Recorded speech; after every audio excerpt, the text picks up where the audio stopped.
Vice Chair Long, ready to have you get started whenever you're ready. Okay, thank you. Sorry, my computer decided it was a good time to reboot when I was trying to log on. I'm not really sure, so I'll use my phone. It's kind of weird. So I'd like to call this meeting of the Columbia Gateway Urban Renewal Agency Board meeting to order. It's January 18th. Paula, would you please call the roll? Diana Bailey is absent. Stacy Coburn. Present. Tracy Dujic. Present. John Frederick. Here. Tim McLaughlin.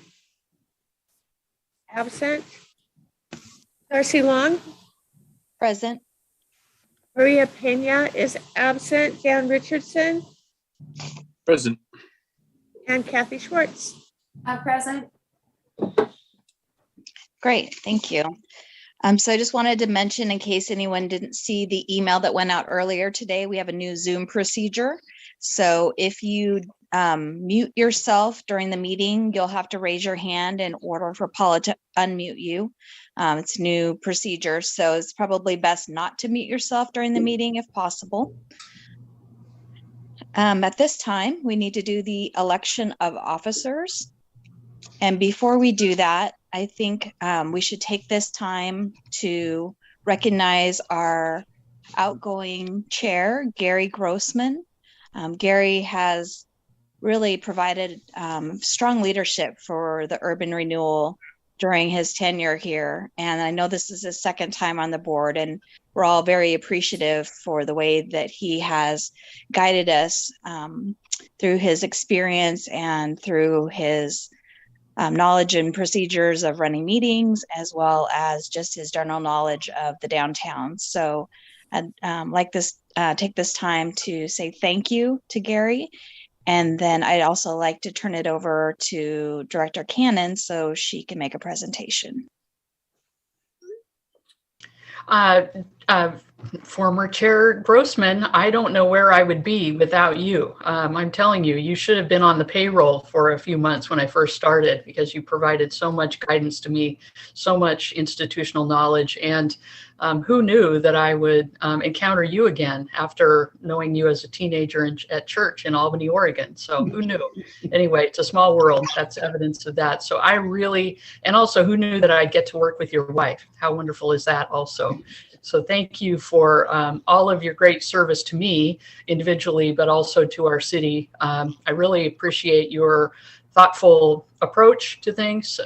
You're just are so spot on with your advice, and you also know how to take this group through change. That's been evidenced through your service over these 2 tenures that you've had here with the city. So I hope that you will not ride off into the sunset. I hope you won't make yourself a stranger. I hope you'll be a thoughtful critic of our good work and let us know how we're doing.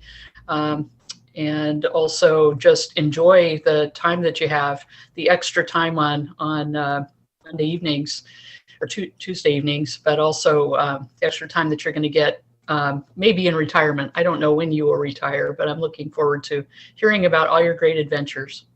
So does anyone else want to chime in? I would welcome that.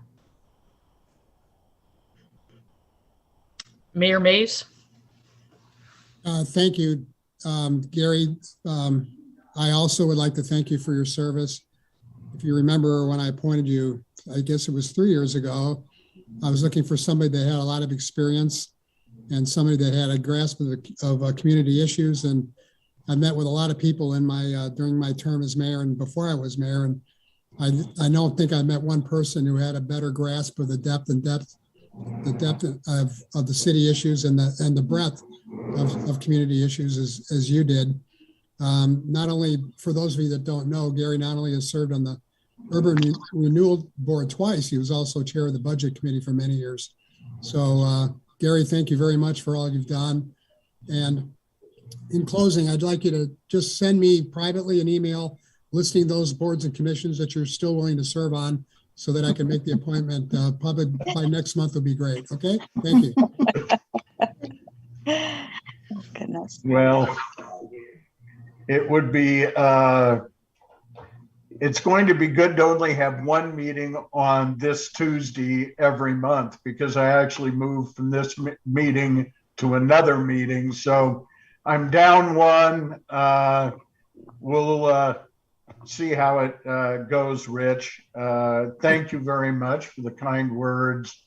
I got back on the Urban Renewal Agency board to help get us organized to liquidate the property that had stacked up on us and facilitate getting through all of those things. And I think we've been greatly successful.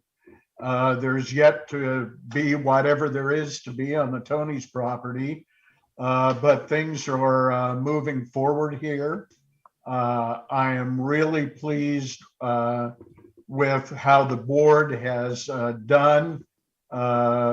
We're missing a few people from when I started, like Scott Baker, who was very instrumental in getting some things done early on. So I believe I'm leaving Urban Renewal in very good hands. I wouldn't have any criticism, but if I can ever be of any help to any of you, I would be glad to do that. So with that, I will turn it back over to Vice Chair Long. Thank you, Gary. I just have one more thing to add, and that is, Gary, I just sent it home with Izetta this evening. I sent a very important token of our appreciation. We gave him a gift card so he can enjoy some time at one of our local restaurants in his favorite, Casa El Mirador. Did I get that right? Yeah. So see him there. So hope you enjoy that, and maybe take your whole family and enjoy it. Thank you very much. Great. All right. So I just realized that the Pledge of Allegiance is actually listed on the agenda after the election of officers, but I would prefer to go ahead and do that now if there's no objections. So please stand.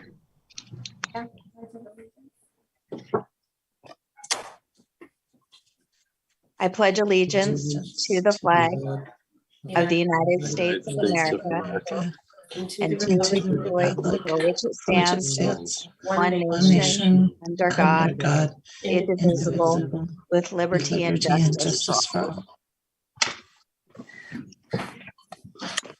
And that's always awkward with the lag on Zoom. All right, so at this time, because Chair Grossman has retired from the board, we need to do an election of officers. This is our normal procedure every couple of years. So at this time, I'd like to open up the nominations for the chair. My hand is up. Is that proper procedure? Yes. Sorry, my phone only lets me see one at a time, so you have to say something. Oh, good to know. Okay. Yeah. Well, it is my pleasure to nominate our vice chair for chair, Darcy Long. So I'll start with that. Thank you. I accept. Are there any other nominations?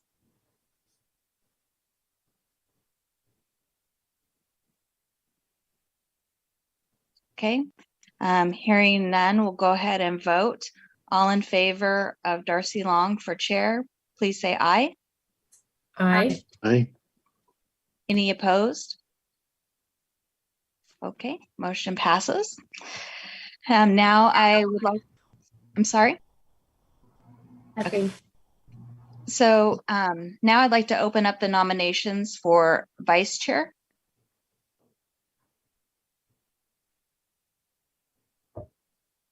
I would like to nominate Kathy Schwartz.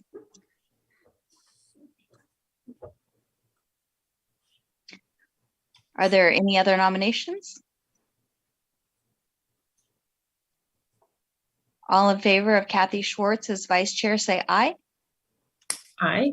Aye. Opposed? Okay. Kathy, welcome as the new vice chair. Thank you. As I like that title. You know, it's impressive, but you don't have to do much. So Yeah. I'll try not to miss too many meetings. Okay, at this time, we need to approve the agenda. Can I have a motion to approve the agenda or any changes? I'll make a motion to approve the agenda with the change of the Pledge of Allegiance being prior to the election of officers. Thank you, Tracy. Do I have a second? This is Stacy. I'll second that motion.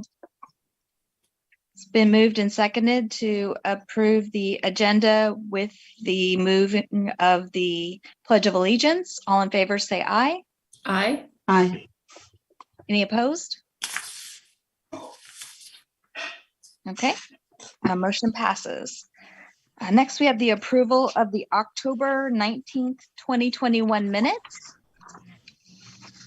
Did anyone have any changes? If not, I'll entertain a motion to approve the minutes. Madam Chair, I would make a motion to approve the minutes. Thank you, Member Richardson. Do I have a second? I'll second. It's Tracy. Thank you, Tracy.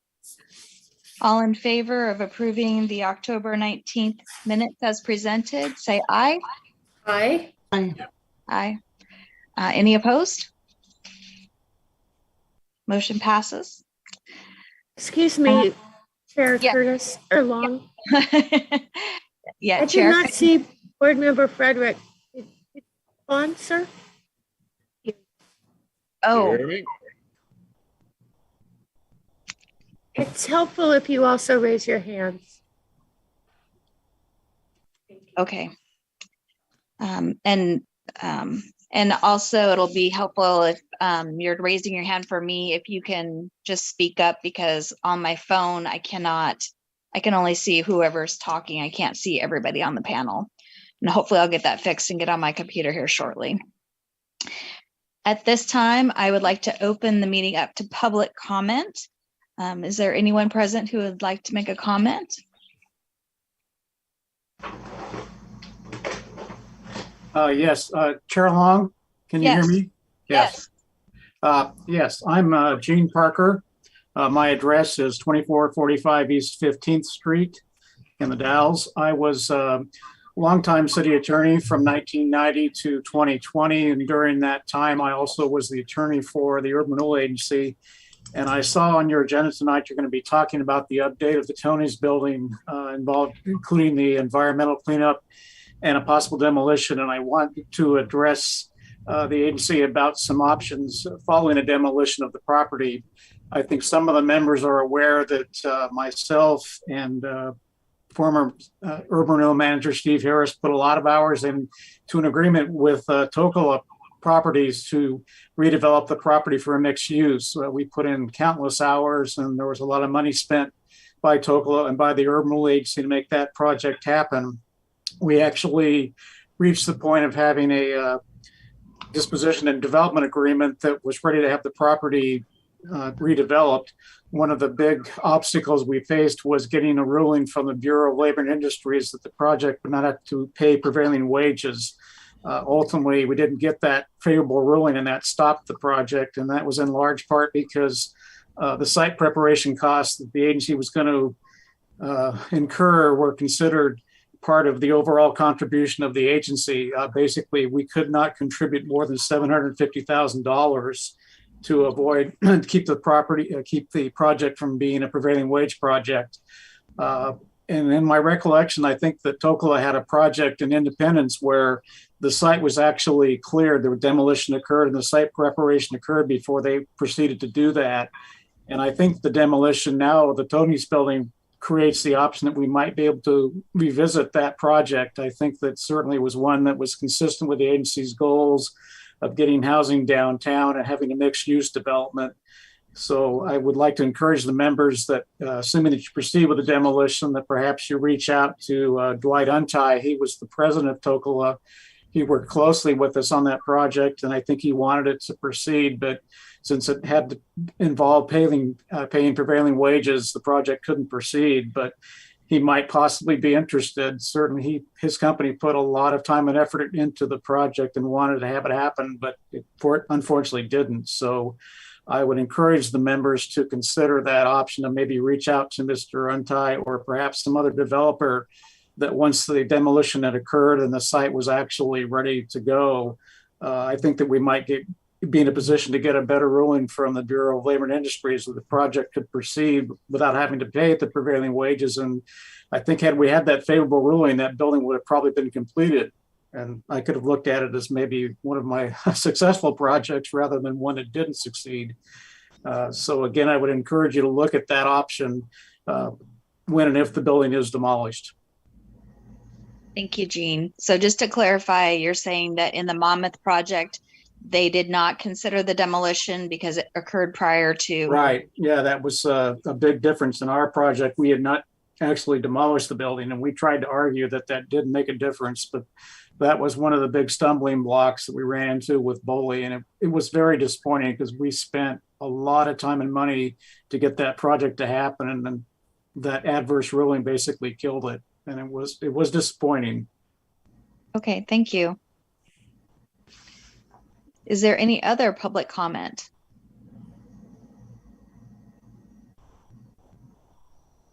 Remember to speak up because I can't see you with raising your hand. Okay. Hearing none, I'm going to move on to staff comments and project updates. Director Cannon? Chair Long, I was going to call you Vice Chair. Chair Long, congratulations. Looking forward to working with you. A few project updates. We have some work today. You'll get an update in a few minutes on the rec building, so we'll be talking about that in a few minutes. I will also later in the agenda be giving you an update on the Tony's building project. So you'll be hearing that. You may be wondering what is happening with strategic planning, Alice. You may be asking that. And as I noted in my earlier emails, the city manager assigned me to a very important project this fall, and that was to be the lead on the community vision project for the city council on behalf of the city manager and city council. So I've been working with a consultant team that we've selected, and we've finished a community survey where we were just shy of collecting 450 responses to our online survey, and 5 of those were Spanish speakers, and the other 430 or so were English speakers. And excited about that response, and we look forward to, after I've had a chance to consult some more with the city manager and the council, looking forward to that project moving forward. We are going to have a new city manager. The recruitment is underway, and so I think it's council's hope to have this project completed or near completion when that new city manager arrives this spring. So that's going on. What that has done is taken some of my time away that I might have devoted to strategic planning. When I had talked to, for the Urban Renewal Agency, when I talked to Chair Grossman about it, he had said, well, you know, Alice, it might make sense to finish the strategic planning for this whole city, because that might guide, or excuse me, the community vision, because that might guide the strategic planning for urban renewal. So what I have from you, I will make you a promise that as I have time, and if I'm able to devote time to the report card step, which was my next step, I will jump on that and get that to you. We'll go through that exercise as soon as I can. In the meantime, however, let's just plan on the fact that we're going to finish up that community vision, the citywide community vision, and have that help guide our strategic planning efforts. Happy to take any questions or comments on that project that you might have, or feedback you might have for me.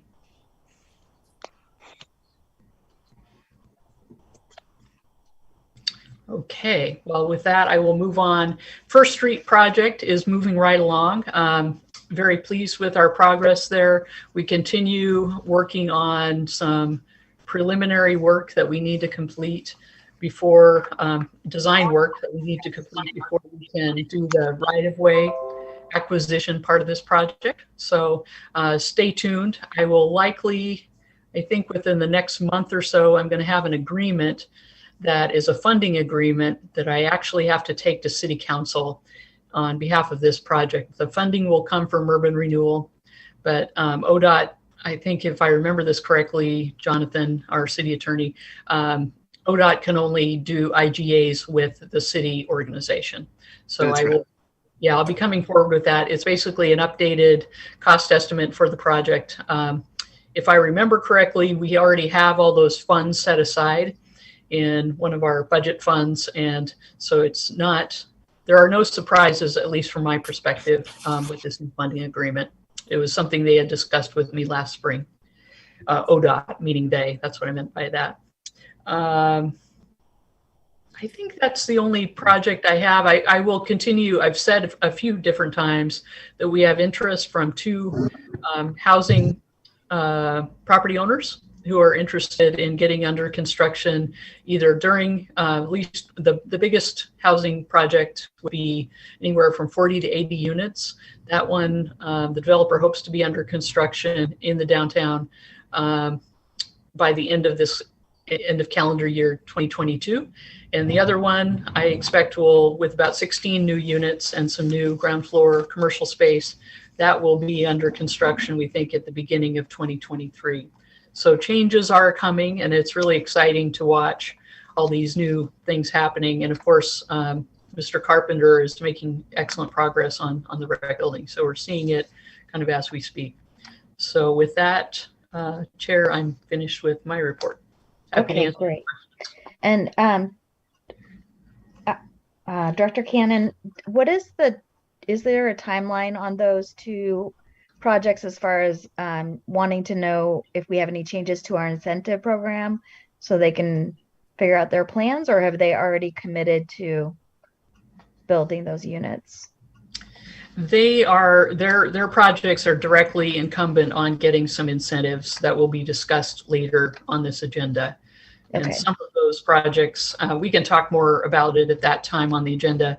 But I have promoted the fact that you told me as a board, and the city council has certainly said it, that there is a desire on both of your parts, both the city council and the Urban Renewal Board, to create a neighborhood, to have the addition of new housing units in the downtown. And in fact, I was telling someone today that I met with a local person who may be willing to open a small grocery store in the downtown.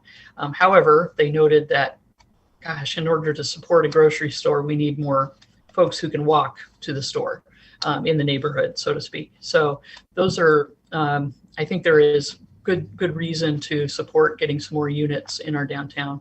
And I'd love to have some incentives that would support that, and also support these two projects that we hope will be underway soon. Okay, thank you. All right, so we have one action item tonight, and that is consideration of the 5th addendum to the Recreation Building Disposition and Development Agreement, 213 and through 219 East 2nd Street. Director Cannon, do you have an update on that? I do, and I am just going to scroll down in my agenda here. Just hold on for a second. I'll be right there. Get to that page.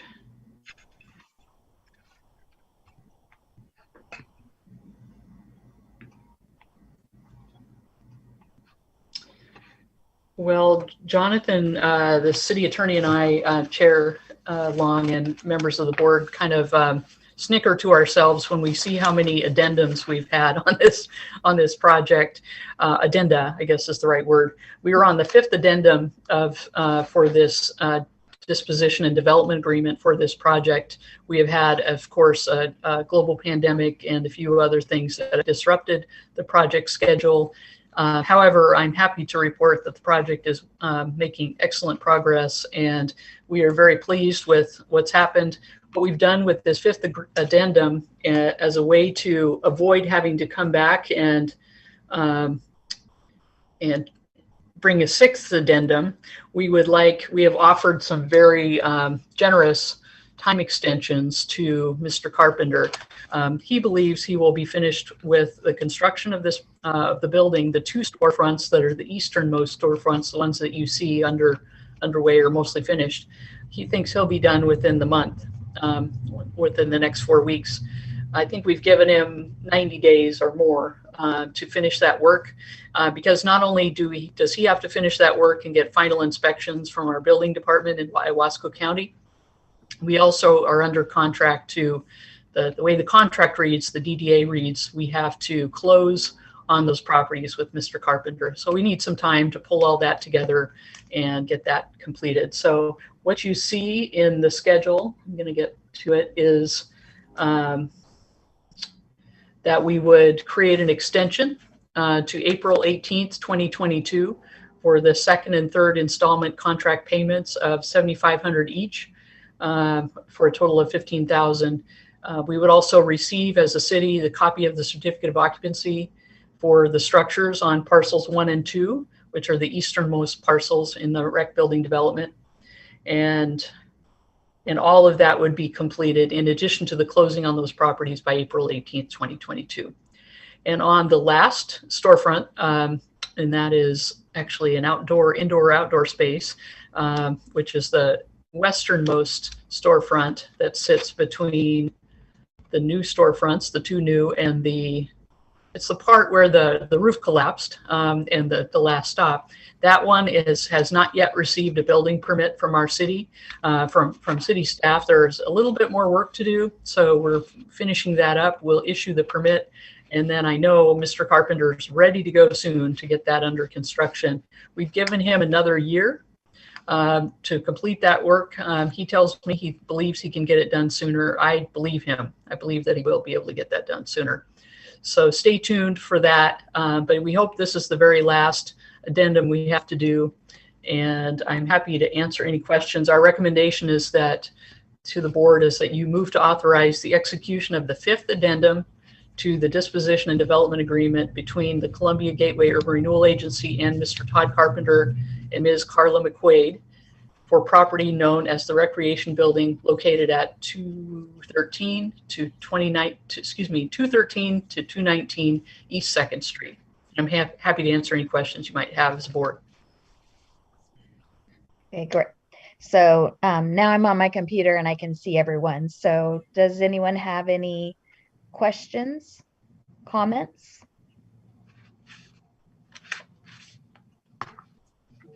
Mr. Carpenter, did you want to add anything to that, or did Director Cannon cover it? Yeah, if I could. Todd Carpenter, 216 East 5th Street for Paula. Dallas, Oregon 97058. Yeah, I'm looking at Jonathan, and I feel like he's glared at me because when I first met him, he said, "I only want to do this one time," and so I apologize. I feel super bad about this. We got right down to the wire. We were going to finish it, and then we learned our very last task for the 2 east side buildings is to get the sprinkler up and running, and we're ready to charge the pipes. And there's a leak in the street for the fire suppression system. So I'm working with Public Works right now on that, and I guess they're all out sick on COVID. So they're going to be probably a couple weeks before they can get out and take a look at it. So I think that's the last thing we have to do on the 2 east side buildings. So I just wanted to say that. And then as Ms. Cannon said, we've already started demo, and actually I got a note today from Paula just 10 minutes ago that said the city permits are ready to be picked up for that 3rd building. So that's great news. So we'll throw those down to Wasco County. I'll go down and pay that permit fee, and hopefully we'll get those down to Wasco County, and I'm hopeful they'll get that turned around in a month. They've already had a preview of it, so hopefully they won't have too many questions. So, and I'm happy to answer any other questions if you guys have any of me.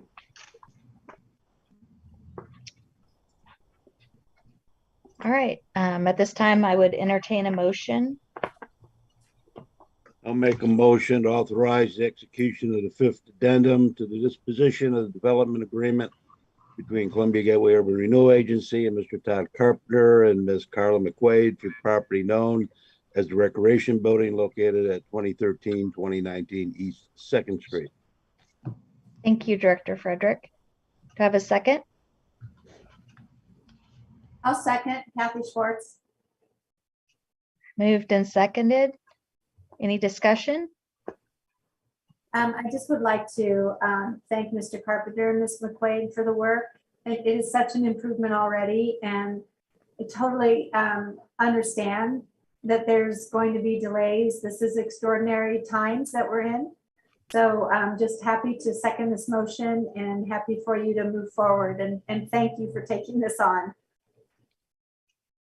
Thank you. Any other discussion? Good job, Todd. Yep, good work. All right, all in favor of the motion, say aye. Aye. Aye. Any opposed? Okay, motion passes.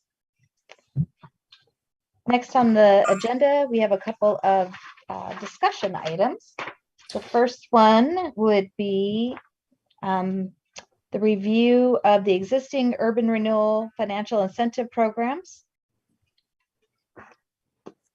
Director Cannon? Yes, Chair Long, thank you.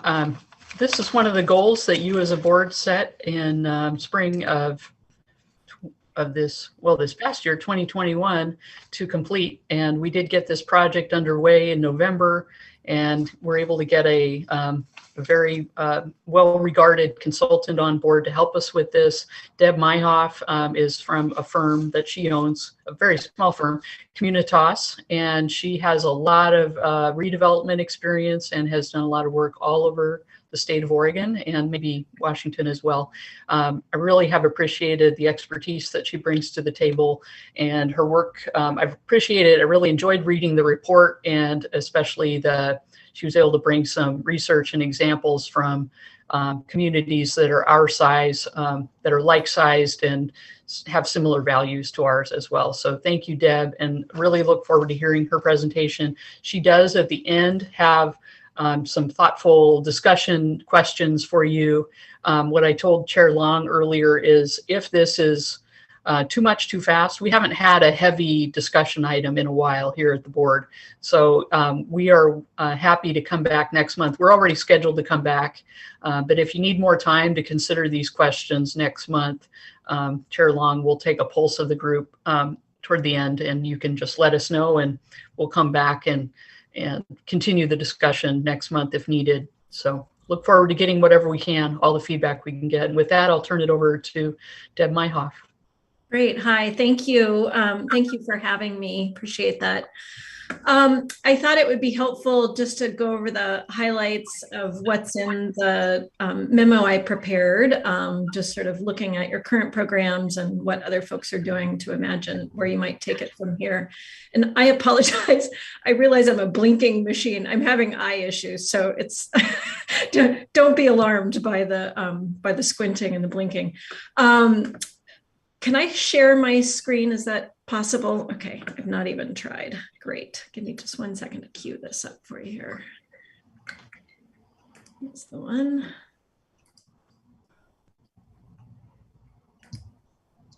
All right. I assume everyone can see this. I can't see you all, but please speak up if you're having troubles on my end. Looks good. Okay, excellent. Thank you. So, and if I can advance the slides, we'll be in good shape here. All right, thank you. Alice just sort of recapped the purpose of this review, and the work I'm doing is just to sort of analyze your plan and your goals in your plan, and looking, sort of matching those up with your current offerings and your incentive programs around development and redevelopment. And your outcomes you're trying to achieve, which is, increasing prosperity, the tax base, and while addressing community needs. So just quickly, there is quite a bit of policy guidance on sort of your development or redevelopment programs, sort of how they could roll out and what gets built. This incentives aren't intended to reset these, but I, as I mentioned, looked at your urban renewal plan. I also took a look at your comprehensive plan goals, specifically around economic development and housing. And then your housing needs analysis, just to get a sense about what's needed downtown. So the summary of analysis, it's more detailed in the memo report, but largely, many of your current programs are underused. Some of this, through my conversations with Alice, she's indicated some of it might just be because some refreshed marketing needs to happen, but it also seems like there might be a disconnect between the kind of development outcomes you're seeking and the programs you have available. That said, obviously many of your incentive programs for historic improvements, storefront improvements and such have been very successful over the life of the plan and used. There are some challenges that remain for how you might encourage creating that neighborhood feel that Alice mentioned, getting more people living as well as working and visiting downtown. And then also just how to use some of your more underused properties. So there's not a lot of wholly vacant properties downtown, but there are some where there's little bits of land on a parcel that's kind of vacant or maybe used semi for storage, but could be a pretty good building site. There are some buildings that could use some assistance, things like that. And then most of your incentive programs, not all, with a couple of exceptions, are loan programs. These can be tricky on both sides of the equation. So for developers, sometimes layering public incentive loan programs on top of what are already often very complex financing deals for getting mixed use and housing built becomes less attractive. And then it becomes even more less attractive, could I say that? Least attractive when it's a small amount of a loan that you're trying to layer in there. It just becomes more hassle than it's worth. And then on your side of the ledger, the city has to track all of these loans that are outstanding. Many go on for years. And as staff change and leadership changes and programs and software platforms change, sometimes that can be a little more complicated than it sounds. And again, for small amounts, the administrative burden can be quite extensive and sometimes over the years add up to more than the loan itself. So it's worth thinking through sort of what is it you're trying to get out of the loans? Are there some instances where folks may be delivering a community need or goal so strongly that you'd be willing to consider a grant and or that would lessen your administrative burden? So these are questions to think about. You'll see at the end here, I have a few to tease out your thoughts on that. So moving right along, in the research, I did look at other communities that have urban renewal in Oregon about the same size as the Dalles or sort of similar kind of downtown. It's not super simple, as you know, to find comparable communities. So I broadened it just a little bit to also look at other urban renewal areas that have similar plan objectives to yours. So, you know, some urban renewal area, there's about 80 currently under implementation in Oregon right now. You know, they come and go, but they have different sort of flavors. Some are very much focused on, you know, transportation investments and not at all about downtown reinvestment. Some are industrial or economic development focused. They're sort of a catch-all, and there are many that are downtown. So I tried to really look at those ones that were most applicable to what you all are interested in.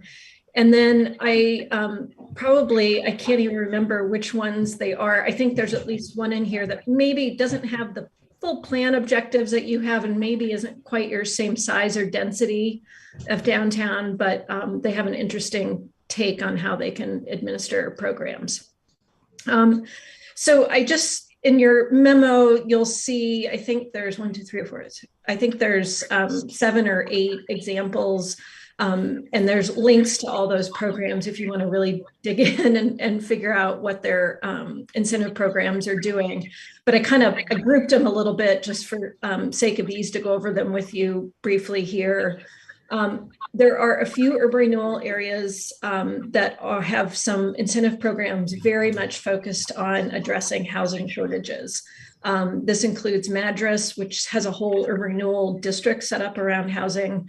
Redmond has a system development charge buy down for housing development. And then John Day has a suite of programs they're offering to work toward housing, including housing incentives, new homes. I will say that they also have some other unique features. Redmond does a really nice job of timing their SDCs and the building permitting process. Sometimes about, when the money comes in is just as important as how much funding is available.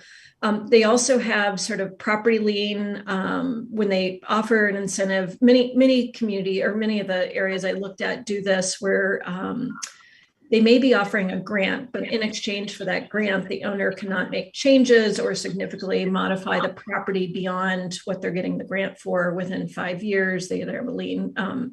That's common with historic development, but it can be extended to other kinds of development so that you can make sure that your investment is secured. And then I really like John Day's application program. They have one application for all of their incentive programs. It's very simple and accessible for someone to fill out. And then others that do a nice job at sort of packaging a whole bunch of incentives and then streamlining it are Estacada, which they have two major grant programs. One is, and they're based on value. So they have small grants and large grants. And I think, if I recall correctly, I don't have it in front of me, but I think it was 50,000 was the breaking point between small and large grants. And they also have 5-year restrictions. They had a really interesting, they have a very streamlined process. And then LeGrand has a revitalization incentive program. They can do a whole bunch of, they sort of flex their funding, their incentive funding to meet all sorts of different objectives. And they have an interesting sort of point-based selection criteria. And the more project meets the criteria, the more points they can get and possibly more funding. I think it was LeGrand that also had a provision that any grant could be converted to a loan. So if it gets to a certain size, they might just increase it. And then lastly, the last set of examples were just some other really simple and straightforward ways to incent development. City of Fairview, they have again, similar to Estacada, large and small grants program. And they're timed really well. They just have to, the straightforward grant application has to be submitted 10 days before applying for building permits, but after land use approval. So again, putting it in that right spot. And then some very simple criteria, and then leaves it up to a review panel to make that determination.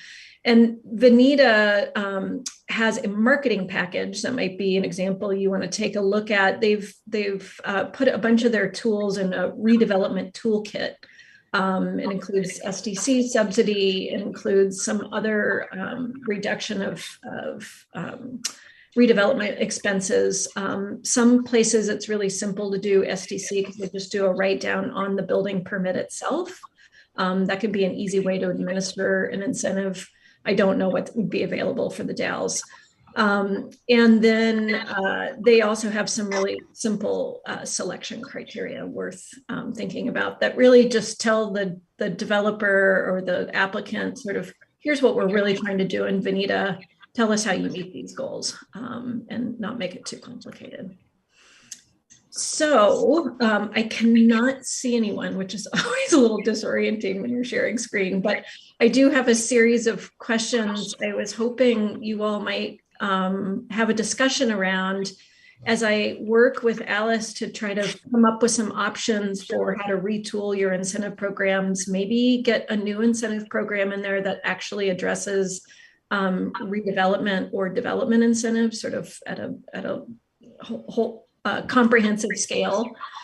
So these questions are posed just to kind of tease out different angles you might take for incentives, what your appetite is or interest is, and different directions as exampled by some of these other communities. So one way to do this, Deb, would be, I'm looking at the packet. If you are looking at your packet, yes, board member, on page 30, the questions are listed there. And if you have that in front of you, or if the chair could guide us through these questions, then we don't have to share a screen. So just a thought. Yeah, we can do that. So you can stop sharing, Great. Deb, whenever you're ready. Thank you. All right. So before we move on to these questions for consideration, were there any questions about or clarification requests about the presentation?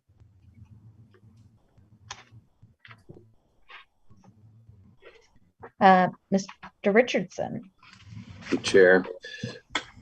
Thank you, Deb. This, in my opinion, this is a great start, and I would personally support having some, incentive that clearly or energetically supports redevelopment. We definitely have some, in my opinion, some buildings that have served their purpose and aren't doing the rest of us any good in their current conditions. One thing I would that came to mind while I was reading this is I think we might gain some real additional insights if we did, if it were possible, to do some interviews with some of our property owners. And I don't know if that's within the scope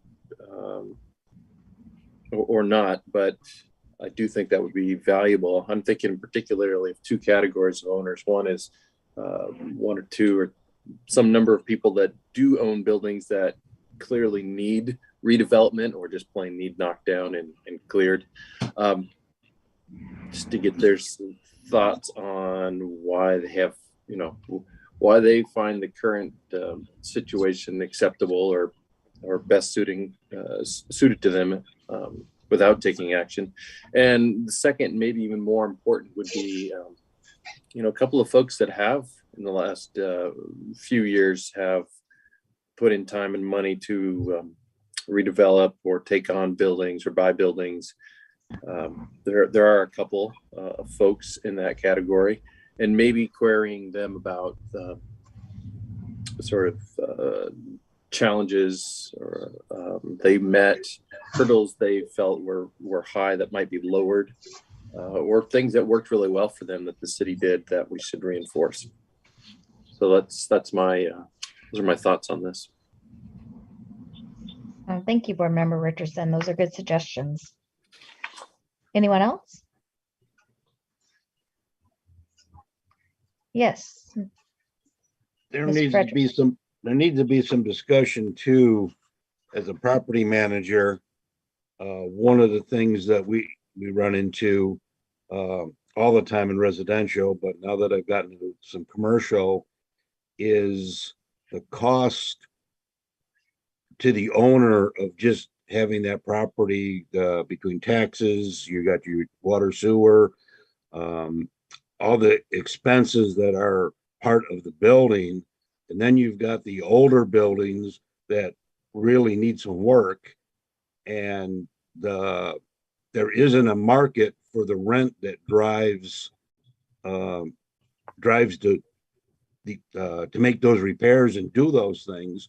So you've got owners that many are just sitting on them simply because they don't have the funds or don't have the resources to put into rehabbing them, or if they know that if they do, they're not going to get that money back in the current real estate market. I mean, that all needs to be part of the. I have the old J.D. Smith Jewelers building. I just took that on about 6 months ago, and the rent on that's $2,000 a month. What small business can afford $2,000 a month? I have other rentals at smaller storefronts that are going for $500 a month. Those seem to rent pretty quickly. So that there needs to be a discussion of the cost to the property owner and why these things aren't being taken care of. And the laws that are coming out of Salem are not in favor of rental property owners at all. You're a little more lenient on the commercial side, but on the residential side, it's there's a lot of property owners that are actually selling their rentals and just completely getting out of the market if they can.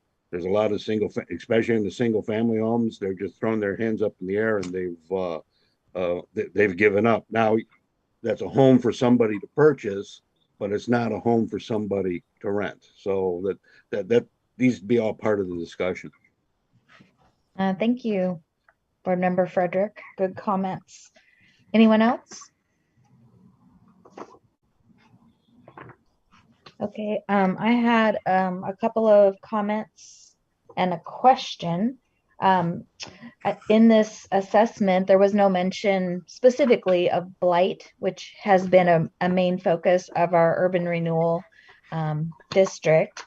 And so I know it's come up a number of times that we're not very inviting from the freeway, and our downtown, the backside of it is a big piece of that. So, I'd like to see some consideration around incentives to assist with that as well. And then there was a comment about, I think, LeGrand. You said something about converting grants to loans. Did you say that backwards? I mean, why would you convert a grant to a loan?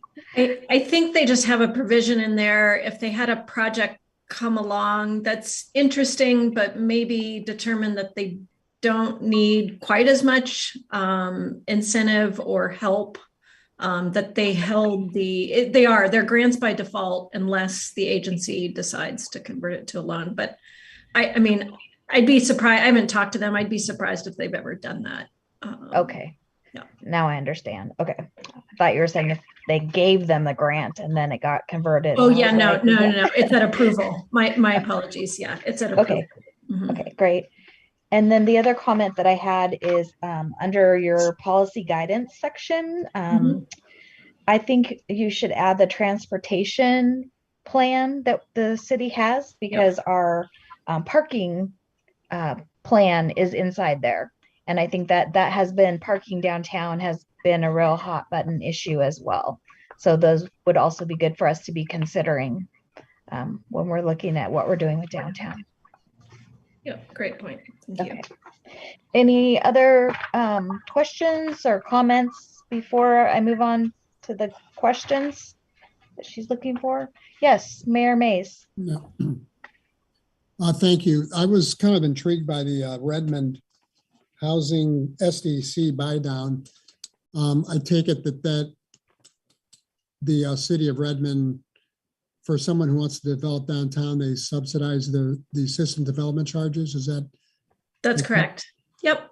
And this is, I guess, this is a question for Alice. Ever since I've been mayor, I've been hearing all about our SDCs. They're too high. They're way out of line. And I don't know if there's ever been any discussion, at least at the staff level, to review our system development charges. And if so, perhaps during that review of our system development charges, we could look at doing something special for the downtown area. I'd like to know what the Urban Renewal Board might think about that. Yes, Mayor Mays, this has been a favorite incentive idea of mine. When I've heard about SDC subsidies for new units in the downtown, it has sparked an interest for me because it's fairly easy to administer, and it would be a subsidy at time of building permit, so that by that time we have a commitment that the project is going to get done, so we know it'll get done. And it's also at this time the cost per unit is going to be anywhere from $8,000 to $12,000 if we did 100% subsidy per dwelling unit. And that's a big chunk, and that's a nice incentive. And that gets to Board Member Frederick's items that, it is costly to revamp these old buildings. And this is a very nice subsidy that's fairly easy to administer. And a few other cities are doing it successfully. I know Fairview, we have Redmond, and there was one other that I'm going to forget, but there are quite a few other cities doing it. And I think it's a really good idea given the policy direction that this board wants to go. And it would be, we could create a budget for it fairly simply based on, if you want to give 100% subsidy So it's pretty easy to forecast based on what we see in the pipeline in a given year. I mean, you could even set a cap. You could say we're going to subsidize up to X percentage, first come, first served, kind of a thing. Okay, Board Member Schwartz? Yeah, I agree with that. I think that's a well-known incentive that is certainly in the affordable housing world of, how do we incentivize builders in a capitalist market to build, affordable homes, or any homes for that matter. So I think that's a well-known incentive, but my question is, and I'm sorry to be so ignorant, but what incentives do we currently offer? I'm going to turn this over to our consultant who did a full review of that, and it's in the packet as well. He has it on an early slide. You might want to share the screen again. Yep, let me just pull that up. That'll work. Thank you. Current incentive programs. Okay. Yeah, and in fact, I'm seeing that. It doesn't look like there's much. No, there's not much. Sorry, let me share screen. It's taking me a second to walk and talk here. There's not a ton, and they're here on the right-hand side. Oh. So historic district design and restoration program, redevelopment of unused and underused property. That's a loan program. Sorry, my screen's blocked. Civic improvement program, facade improvement, and fire suppression. And I think fire suppression might be the only one that's a straight up grant. And I'm going to stop sharing here. So that's one. And then the other thing is just sort of, facade improvement is quite common. Having sort of these very boutique programs, very specific to blighted buildings being demolished for one, that's one application process you have to run through, then a very specific program for fire suppression. There may be reasons around your funding that you may need to keep that fire suppression separate, but so a lot of times it's easier to just make all of those available in one program and say, tell us what your costs are and what your pressure points are. Let's have a conversation about what our goals and needs are. And then find the right match. I suspect it's hard to market some of these sort of niche programs. It has been hard. Just in response to that, that first of all, when I look at the program, the preponderance is on loans, and I don't think there is a lot of interest in loans. They're hard to administer. I know our finance director would agree, and just have a lot of tracking, and more people want money, grants, and that I understand that. And then they seem outdated. It just seems like they're 10 years old. They have the feeling of, for instance, there is a grant that's offered for design, architectural design, and is up to $3,000. Well, that seems low to me. So it just depends on, of course, the project, but a developer would look at that and say, well, it'll take me that much time and labor just to work through the application. Why would I do that? So it's, I would like to have fewer programs that are addressing more goals, maybe a few loans, but mostly grants. In the latter years of our agency, I think it would be better to have grants, just because those loans will live on for years following. And that means the city staff will have to live on and keep administering those. So. Is that what we have with Mr. Carpenter's program? Is that a loan that we just, or is that Mr. Carpenter, you mean the rec building? Yeah. Is that what you said? Yeah, what we did there, and I wasn't here at the time, but my understanding is we did a big, what I would call a land write-down. So we offered the property at a discounted value, and so that he would take it and redevelop it. So that's his major incentive that he's received. I see, but he's paying back some, right? Or when he meets certain milestones, when the development meets certain milestone deadlines, then he will be able to pay basically he's getting all three of those parcels for $50,000. So for two of those, he'll buy he'll be spending about 12.5 or 15, maybe it's 15,000 in a few weeks. He'll be spending that. He did a down payment. Now he's paying back the cost once he finishes the development on 2 of the storefronts. He's spending 15, and then the remaining, I think, 25. So yeah. Oh, okay. So he's just paying on that 50,000. Correct. Oh, okay. Okay. Do we have anybody with loans out right now? We do. We have a loan with the Commodore Development, which is the apartment project or apartment building right across from City Hall. And that has a balloon payment that's going to come due in 2026. And that they'll owe about $280,000 at that time. And right now they're paying very low interest annually to us. And then the other, we have a loan with Mr. Zilka he spent, I believe he bought that property for about $150,000, and we have a loan with him on that. He's making monthly payments on that. And I'm going to look to Jonathan. I might be forgetting one, but I believe those are the 2. We might have one more, and I can't remember right off the top of my head. I can't think of any off the top of my head either, but there certainly may be. In fact, I can look into this slightly and maybe email the board after hours and give a list of some of our loans that I think might be in play. But Alice hit the nail on the head, I think, with just those 2. I think that's all. It's listed in the budget. I can do the same research, Jonathan, and get back to you after the meeting with confirmation if those are all the loans we have. Board Member Frederick? Part of any discussion also needs to be define affordable. I hear that word affordable keeps getting thrown out, but what is affordable? You know, what's affordable to me, or what's affordable to any of you, or the poor guy that's sleeping over here in front of the Sears store, the old Sears store.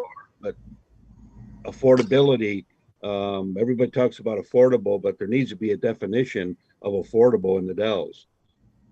I think, John, there really is a definition. I don't have it in front of me, but when I'm talking about affordable homes, there's a definite definition that the Mid-Columbia Housing Authority uses. And so I'll get that to you. I'll get that to the board. But it's definitely that low income affordability I'm talking about when I use that term. So I just don't know what it is exactly. Again, as a property manager, I know about Mid-Columbia Housing. I deal with them almost daily. They subsidize these people heavily. I mean, I have renters that are paying $4 or $5 a month rent because the rest is being afforded. So that's still not affordable for these people because the taxpayers are footing the bill. I've seen those studies.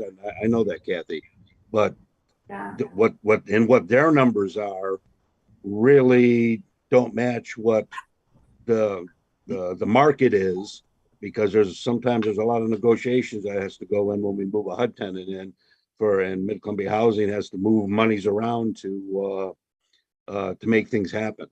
So Director Cannon?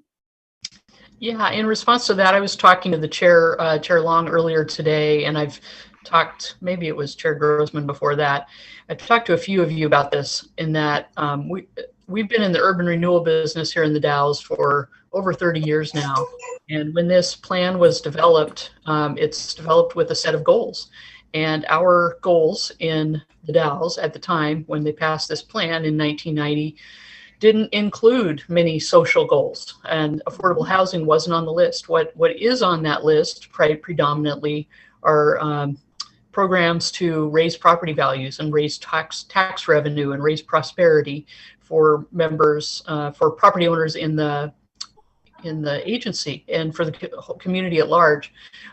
So I have stayed away, for that very reason, I've stayed away from mentioning affordable housing unless it comes up from you as a board. I did work, as I mentioned to the chair earlier today, I was the executive director for an agency in Gresham, probably 15 years ago now, and that agency had a lot of social goals attached to it because of the extreme poverty in that part of the city of Gresham. So it was addressed in the goals, and so we could develop programs around it. I feel like absent those policies, it's going to have to be one of those things that will require some leadership from the board to say this is important and this is why. I do know this board has been very interested in making sure that when we finish our agency, when we close the agency and we're done with the urban renewal business in downtown, we have raised property values enough that we all boats rise for all the taxing entities. We need to be real careful, I would say, with not adding too many more properties that don't pay taxes, that are nonprofit status. So it's just something that I throw that out there. Of course, you can always disagree with me and set different policies than what I've said. I'm just going from what I've seen in the current plan.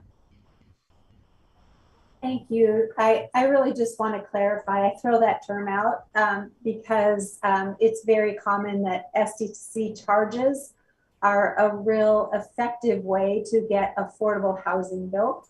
But I'm certainly not advocating without a full board discussion that is what we should be concentrating on here. So does that help? I think that was aimed at you, John. Did that help? Well, yeah, the government needs to look at what they're charging people to build houses. I mean, I agree 100%. Okay, That needs to great. be looked at. All right. So if there are no other burning questions, I think we should move on to the questions in the packet. And the first one is there an example that strikes the best balance between effectiveness and efficiency?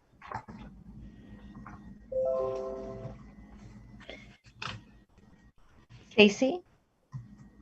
I'm not sure exactly if I'm spot on answering the question, but I did like the idea that was mentioned with fewer application processes, and perhaps it's as simple as I kind of liked if the project that you're looking for is large, then it's greater than 50 or whatever the number is that you pick, but simplifying that process to make it simpler for the agency and the staff, as well as make it more user friendly. So I'm not sure if that's exactly where the question was what they were looking for, but I kind of liked that idea, I guess. And so it still gives you some flexibility in kind of setting some parameters, but making it much simpler. Deb, did you want to address that or help guide the Yeah, discussion? I would just say there's no magic in these questions. It's they're really intended to help get the kind of feedback you just provided. So thank you for that. So yeah, anything that helps sort of guide your likes or dislikes and ideas that have been tossed around here, that would be helpful. So I'm hearing Board Member Coburn say that that single application idea, simplifying, would be a nice way to go. Even if it's two, right? Like in that, was it LeGrand or whoever had the greater than 50 and left, whatever the number is, but at least I need to use one application for whatever I'm looking for. And it allows staff to be experts at those applications as well. Simplify, maybe streamline. Mm-hmm. Anyone else?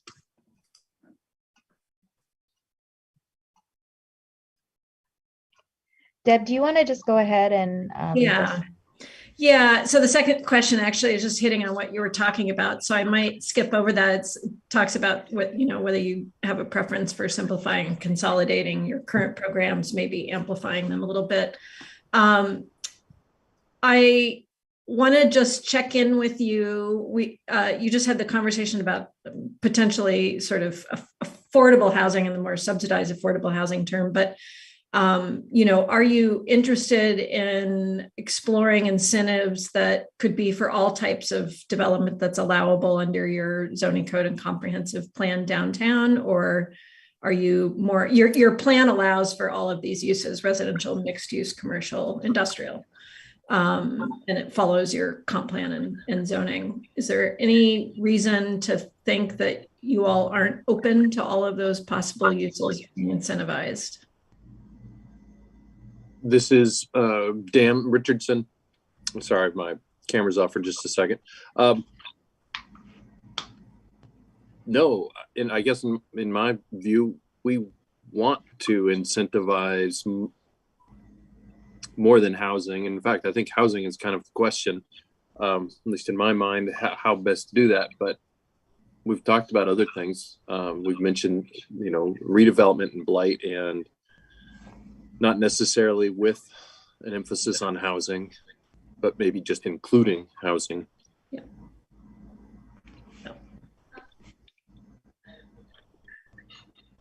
Anyone else have thoughts on? Okay, I'm going to move us along. We can always go back. Also, sort of thinking about whether incentives should be really focused on one sub area of your plan district, or sorry, plan district isn't the right term, but of your urban renewal area, or if you would make all your incentives available area wide. Obviously, they'd have to meet criteria, zoning, et cetera, but do you have an interest in targeting or focusing your incentives just on a couple of blocks? Or are you okay if they're available anywhere in the district? Well, I would like to see them area wide, because we do focus on downtown because it's an easily definable area, but our urban renewal area actually extends much farther east and west, and there's quite a bit of area out there that could use some improvement and possibly development with incentives from us, as long as we're incentivizing the types of development that we'd like to see out there, either from our strategic planning or the citywide strategic planning that's going to happen. Anyone else have thoughts about area wide or focused on a few blocks? Or Alice, can you tell me how far west does it go? I can't remember. Oh boy, I'm gonna now have to look that up. Paula, maybe. Basically goes out to the that I was about to call it a roundabout, but out to the bridge with the fish on it, like where that little area is that we have so many motorhomes sometimes. But it's only on the Second Street side, not 6th Street. Okay, that's good. Okay, then I think I would be in favor of, the entire area, as Darcy said. Although I, really like things downtown, but there's a lot of opportunity out that way as well. Yeah, and headed east, there's property out there because it goes out around big gyms. So. And if we're concerned about how we look from the freeway, we don't want to limit ourselves to downtown. Mm-hmm. Good point, Tracy.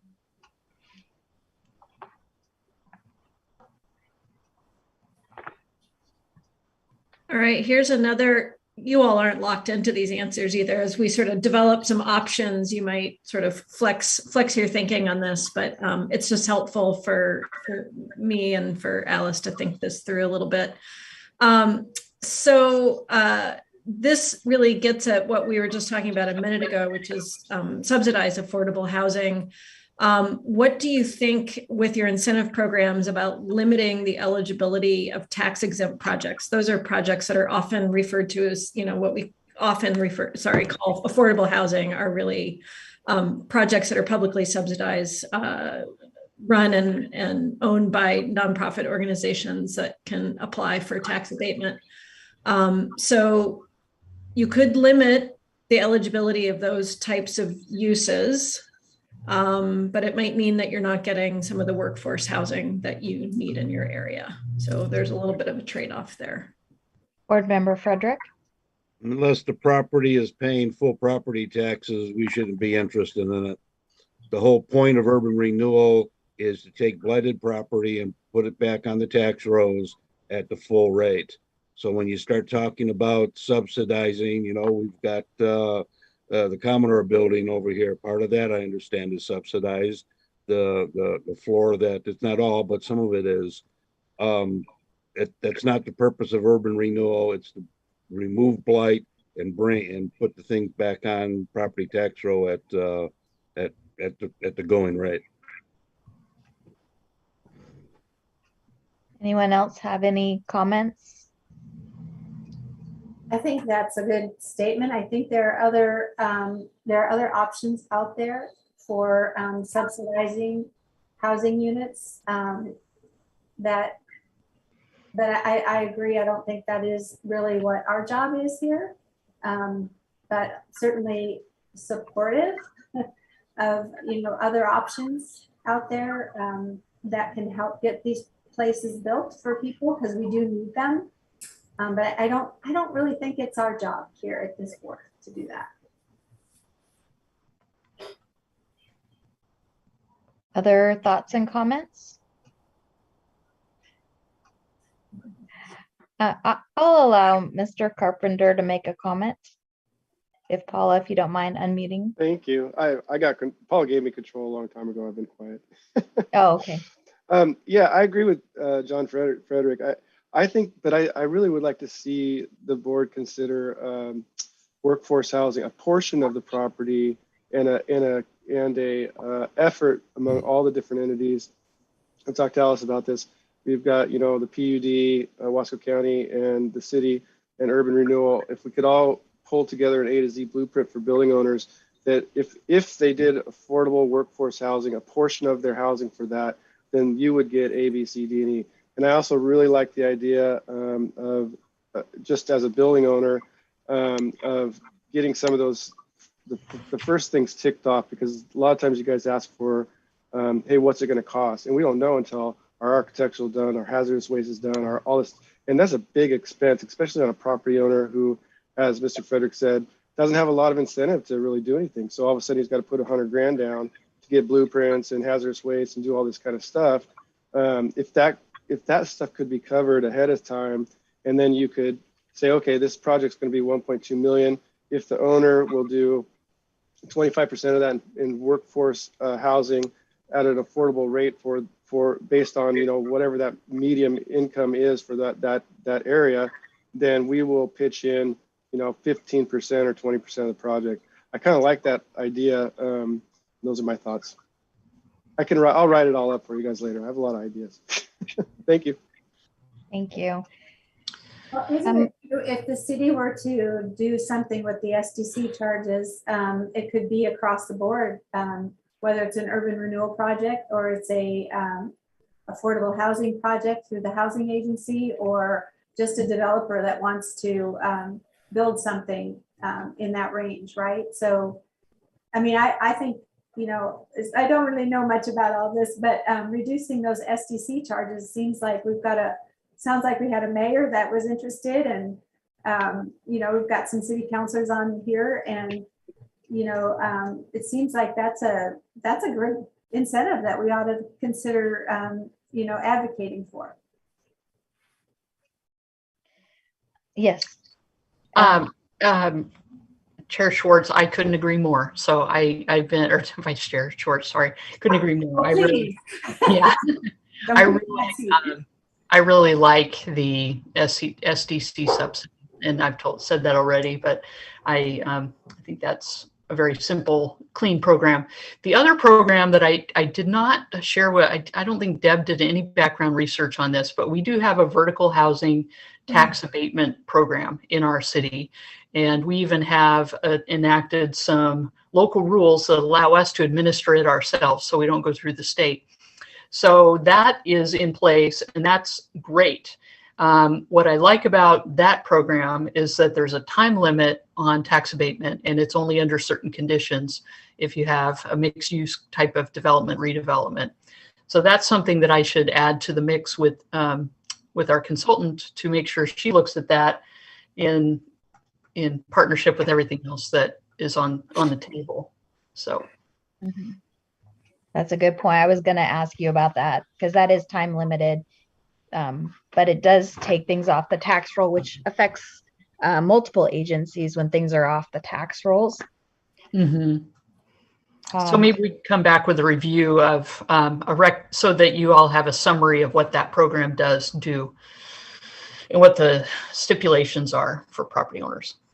Okay. And speaking of vertical housing, Alice, do we have any incentives or that would fit with people who need to put an elevator in order to get housing on the upper levels? Do we have anything that would be applicable, or do we need to consider something like, because that's pretty expensive item, just like fire suppression?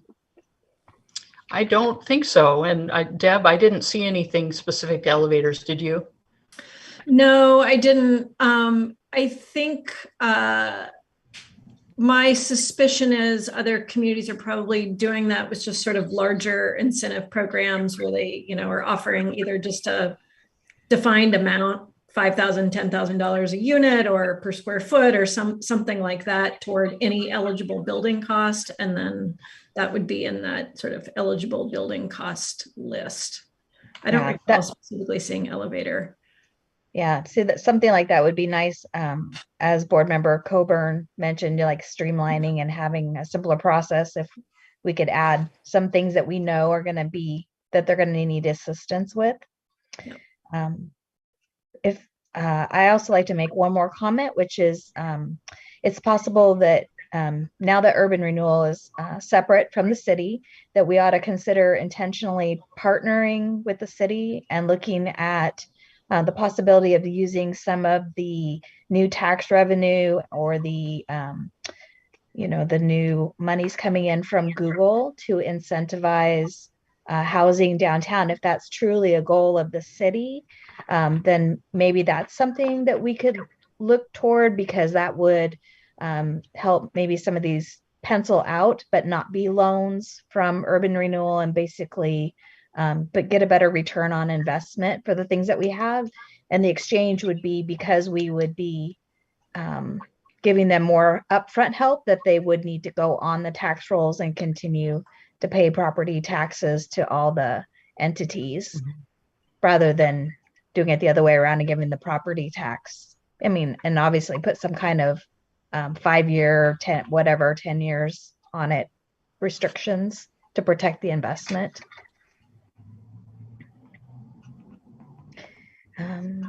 Anybody else have any comments around these questions? I guess I would say, back to the elevator idea, maybe what in the interest of sort of simplifying and streamlining, maybe what we do there is decide what we're trying to encourage.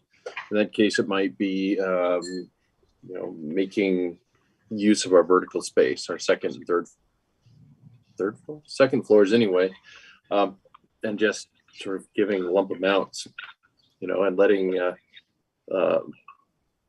the people taking on the projects, the entrepreneurs and the developers, decide how they would use the incentive, rather than saying it's got to be for elevators. Maybe they've got a cousin in the elevator business and they figure they can figure it out smarter than city can, but by golly, they have they think it's going to be very expensive to put in new stairs or something. So I would say, let's keep it streamlined. If we're going to streamline it, let people figure out what they need it for, if it meets our goals. Yeah, so just to clarify, you're saying incentivize particular projects and let them decide how to get to that end goal, specifically with the funds. Yeah. As long as we're getting the end. Okay. Yes. I think that makes a lot of, I'll just offer my 2 cents. Sorry. I think that makes a lot of sense, especially in a community like yours that's largely built out. So we're looking at either repurposing existing buildings or building new on parcels that maybe don't have a real standard size and shape. That's common in older cities, where it's just easier if you can flex your money to flex with whatever the strange building condition might be or development condition might be.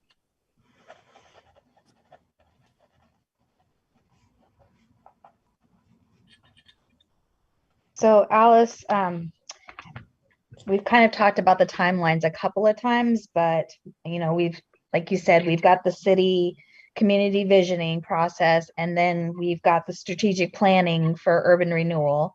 And if we change, if that comes up, if strategic planning comes up with different goals or projects, we have to revise our plan, correct? Because it has to be in the plan in order to work on something. I would say maybe it may be that let's wait and see what comes out of the citywide vision. It may be that the goals of the urban renewal plan are written generally enough that they all fit in just fine. But if it looks like there's going to be a conflict either in your strategic planning effort or the citywide vision, then we might have to amend the plan. But we can wait and see.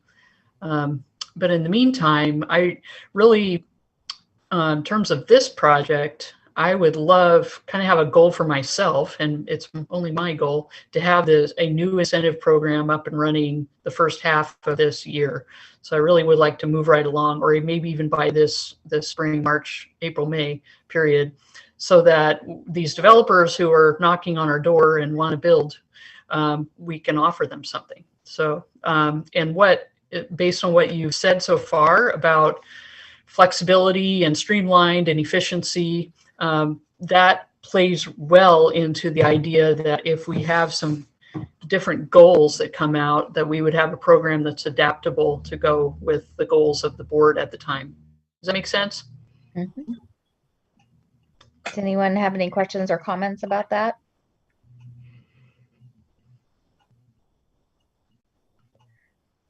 So, Director Cannon, what do you and Ms. Myhoff need from us in order for direction, in order to go forward and bring something back to us? I think we have enough, and I'm going to look to Deb. Do you have enough direction, Deb, for us to meet tomorrow or the next day and huddle about a recommendation? I think we would be ready to move into a recommendation if you are ready for us to go that way. And we can bring that back next month. That was our plan, or the month following. Okay, so I just want to take like a consensus of the board and see where everybody is at. Is everybody good with that? Is anybody not good with that? Okay, looks like we're good with that. So. Okay.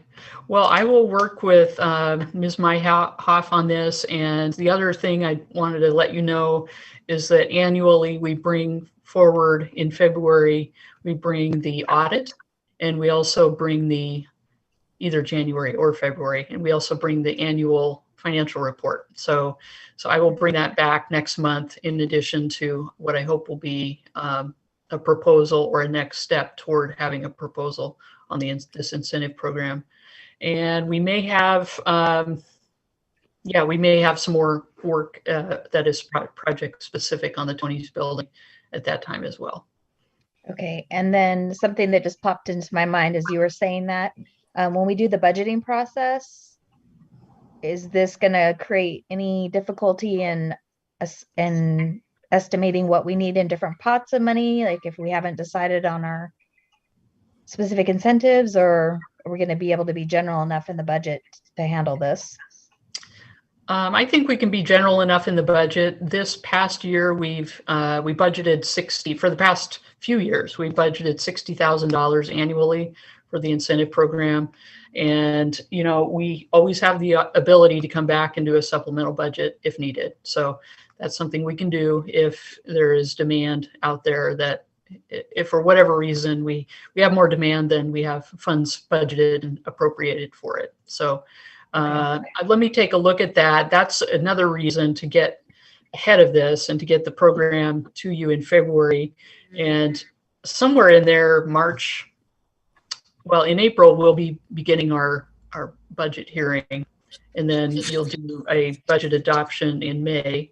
So during that period, it would be nice by that time to have our annual goal setting completed. If we haven't made any more progress on the strategic plan, at least let's make goals for the year, for the upcoming year, and that will guide our budgeting process. So why don't we plan on coming back next month with another another, either a proposal or another round of discussions about the incentive program. And then I'll come back to you in March with a goal setting session at a minimum, or maybe another installment on moving forward with strategic planning.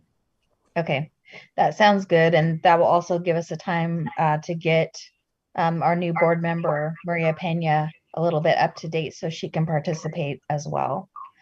Mm-hmm. And whoever else gets appointed. All right, so let's go ahead and wrap that up and move on to the second discussion item, which is the verbal update on the Tony's building. Yeah, this project, it just continues to, I've been very pleased with the fact that you gave me direction back in April as your director to move forward with the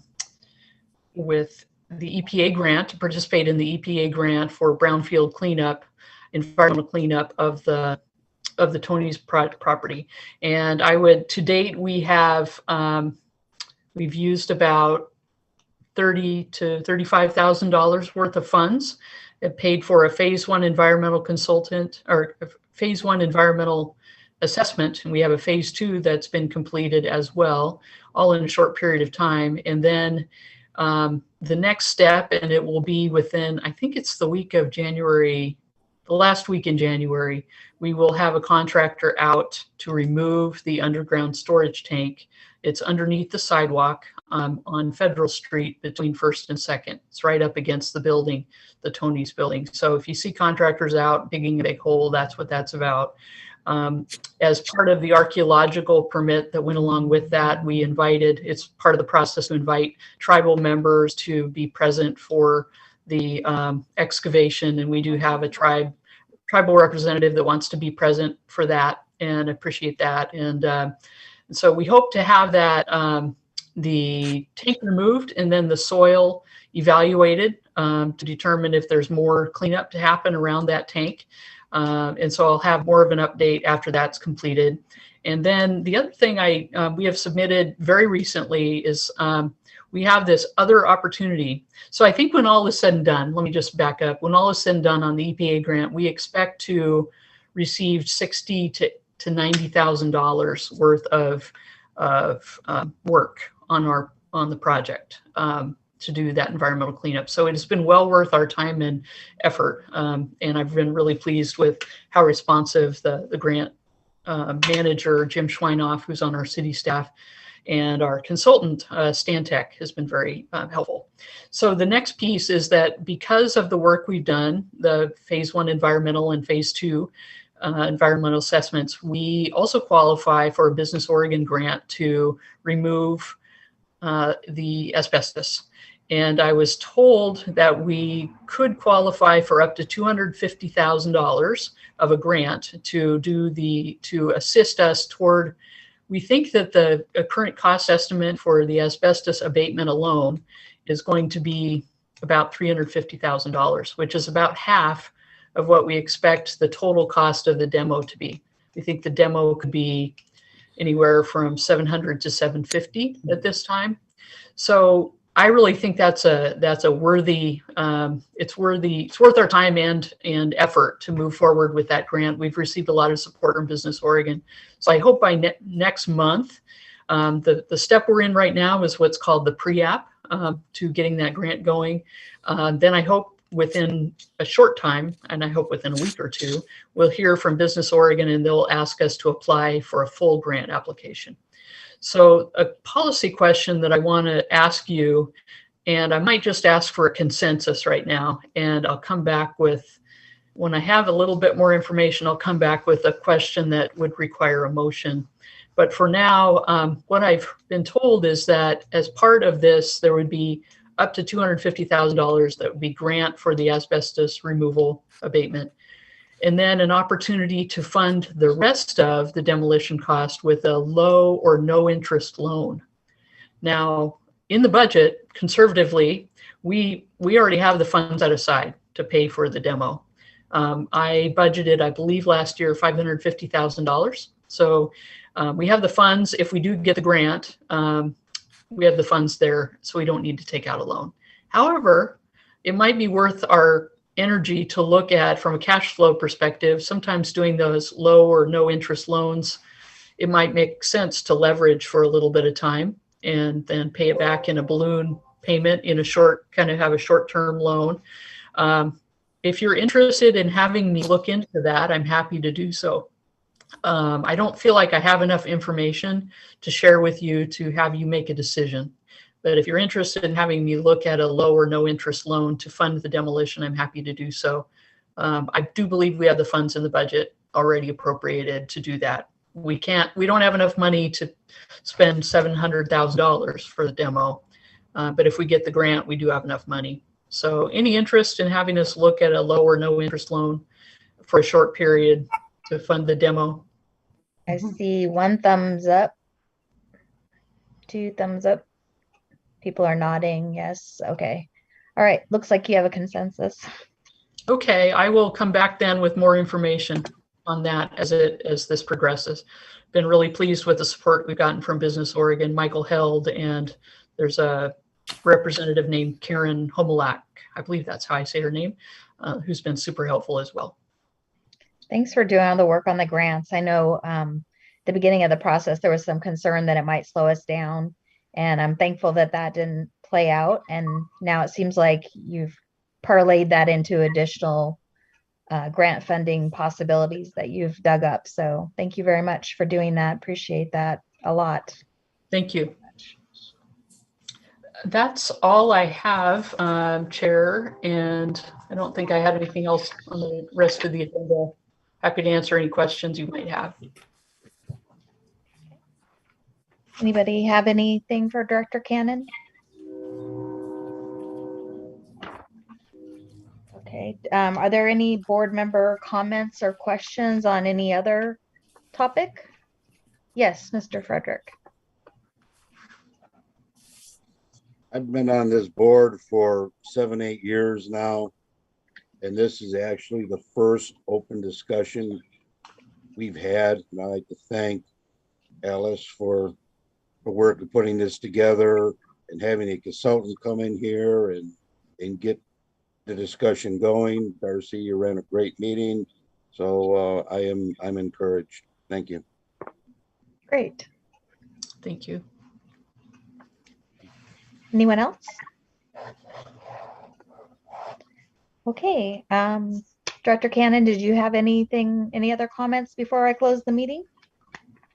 I don't think so. I think that's all for now. And thank you for all your support, and thanks for hanging in with a meaty discussion today. Yep. Good job, everybody. That was great. All right. So I'm going to